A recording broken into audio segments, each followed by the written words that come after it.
नमस्कार, स्वागत है आपका न्यूज 29 इंडिया में। मैं हूं आपके साथ कविता पांडे।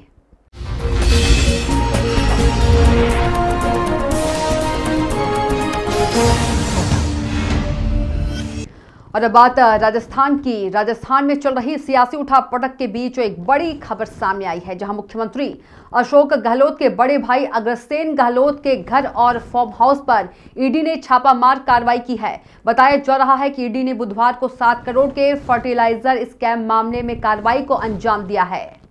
बता दें कि ईडी की टीम पीपीई किट पहनकर पहुंची। कस्टम विभाग ने अग्रसेन की कंपनी अनुपम कृषि पर 7 करोड़ रुपए की पेनल्टी लगाई है। मुख्यमंत्री ने मंगलवार को परिवार के खिलाफ ईडी की कार्रवाई की आशंका जताई थी। केंद्रीय एजेंसियां 9 दिन में अब तक 5 बड़ी कार्रवाई कर चुकी है। इन छापों पर कांग्रेस के प्रवक्ता रणदीप सुरजेवाला ने कहा कि डराने धमकाने के लिए ईडी के छापे मारे जा रहे हैं। उन्होंने जनमत को चुनौती दी है। उन्होंने 20 और 21 जुलाई को इनकम टैक्स और ईडी के साथ हमारी विधायक कृष्णा पुनिया के पास सीबीआई भेज दी। दिल्ली में बैठे हुक्मरानों का यह दबाव डालने का हथकंडा था। सुरजेवाला ने कहा कि 21 जुलाई को मुख्यमंत्री के ओएसडी को सीबीआई ने बुलाया था। अब अग्रसेन गहलोत निशाना बनाए गए हैं, जो कि न राजनीति में है और न उनका इससे कोई सरोकार है। उनके घर ईडी के छापे डाले गए हैं। मोदी ने देश में रेड राज पैदा किया है। इससे राजस्थान डरने वाला नहीं है। प्रदेश के 8 करोड़ लोग घबराने वाले नहीं हैं। इन धमकियों से आपने दूसरे राज्यों में किसी और को डरा लिया होगा, लेकिन राजस्थान की जनता और गहलोत के विधायक डरने वाले नहीं हैं। न ही हमारी सरकार अस्थिर होने वाली है। आपने राजस्थान के स्वाभिमान को चुनौती दी है। Bureau report, news 29 India. केंद्रीय भाजपा सरकार और प्रधानमंत्री श्री नरेंद्र मोदी जी ने मुख्यमंत्री जी के बड़े भाई श्री अग्रसेन गहलोत के घर आज सुबह से ही ईडी भेजकर छापेमारी शुरू कर रखी है।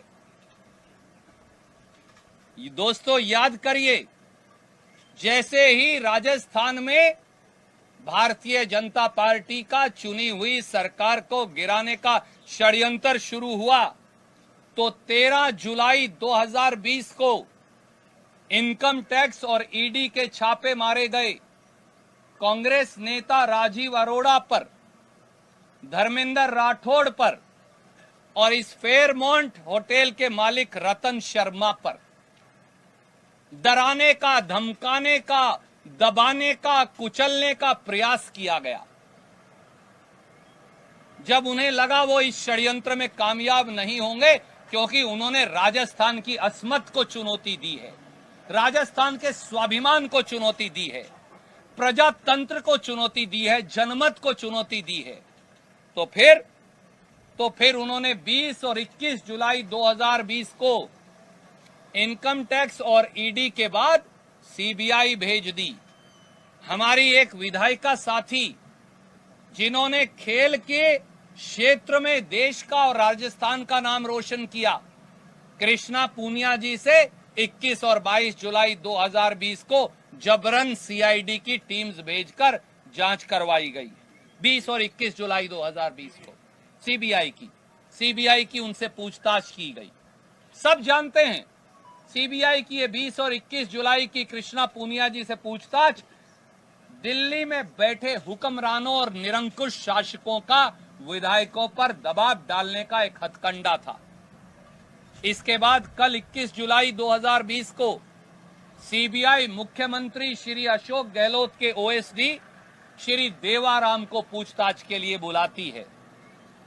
जब इन सारे हथकंडों में फेल हो गए, तो फिर आज 22 जुलाई को श्री अग्रसेन गहलोत, जिनका कसूर केवल इतना है कि वो मुख्यमंत्री श्री अशोक गहलोत के बड़े भाई हैं, ना वो राजनीति में है, ना उनका राजनीति से कोई सरोकार, आज उनके घर पर सुबह से केंद्रीय सशस्त्र बल लगाकर ईडी की रेड कर रहे हैं।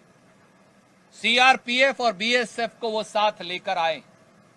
आदरणीय नरेंद्र मोदी जी, आपने इस देश में रेड राज पैदा किया हुआ है।